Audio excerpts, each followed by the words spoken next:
Michiko's brother was in a foul mood. "Where is she?" I asked, staring at the angry vampire sitting in front of me. I was aware that even though Ken looked human, he wasn't. As in, where is she now? "What do you mean, where is she?" he snapped. "You're the detective agency. Detect." I looked at Ken and refrained from making one of my usual remarks. He was known for spontaneous violence when irked. He had left irked long ago and had fully entered pissed off, as waves of barely controlled anger emanated from his side of the room. Peaches rumbled a warning under the table. Ken took a deep breath and let it out. His usual shades of black ensemble was Armani, and leaned more to the formal side. Tonight it was a black shirt with red accents and matching tie.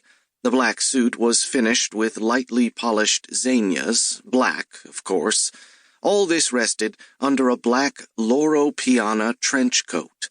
I guess he figured if he was going to be an unstoppable, efficient, scary-as-hell killing machine, why not dress well? I noticed some of his hair had gone gray, which was impressive considering vampires didn't usually age. The pressure of leadership and keeping the Dark Council from imploding must have been taking its toll. He smoothed the wrinkles from his coat and placed his carefully manicured hands on the table.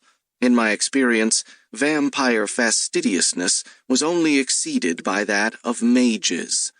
We sat in Ezra's basement, which was a barely known de facto neutral zone and meeting area in the city.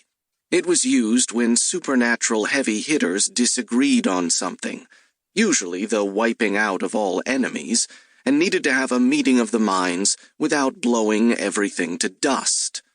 No one would dare attack Ezra or move against his deli unless they were looking to shorten their lifespan to immediately deceased. It helped that Ezra, short for Azrael, was the angel of death with a capital D. I appreciated that he was low-key about his deathiness. I glanced at the end of the table where Ezra sat. He wore a pair of half-moon glasses and peered at me over the lenses. He was dressed in his regular white shirt with black vest and black pants. His rune-covered yarmulke gave off a faint violet glow, and he rested his hand over a thick book as usual.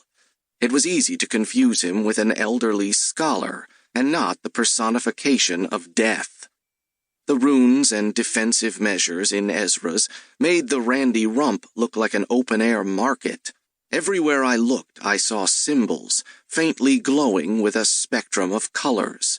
The energy in the room was palpable without being oppressive, a subtle reminder that enforced diplomacy. Beneath the enormous conference table, Peaches was currently reducing the amount of meat in the world, one chomp at a time. Ezra was one of the main reasons my hellhound puppy looked more like an industrial-sized kielbasa instead of a streamlined hellhound of destruction. "The place is the best place in the world." "I'm noticing you're enjoying yourself. How about leaving some meat for later?" "Why would I do that when I'm here now? This is why you are so skinny. You leave your food for later. Eat it now." I shook my head. Peaches, Zen Meat Master. We were sitting in Ezra's because Monty was magus non grata in the city with the Dark Council, specifically with the DCE, Dark Council Enforcers. They wanted to have a brief and ultra-violent conversation with him about what they thought was his descent into darkness.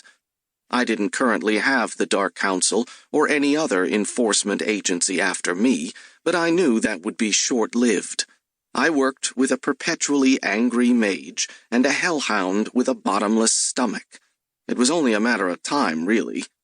"When we last spoke," I said, "it wasn't under the best of circumstances." "Are you talking about this small war you two started downtown?" Ken asked.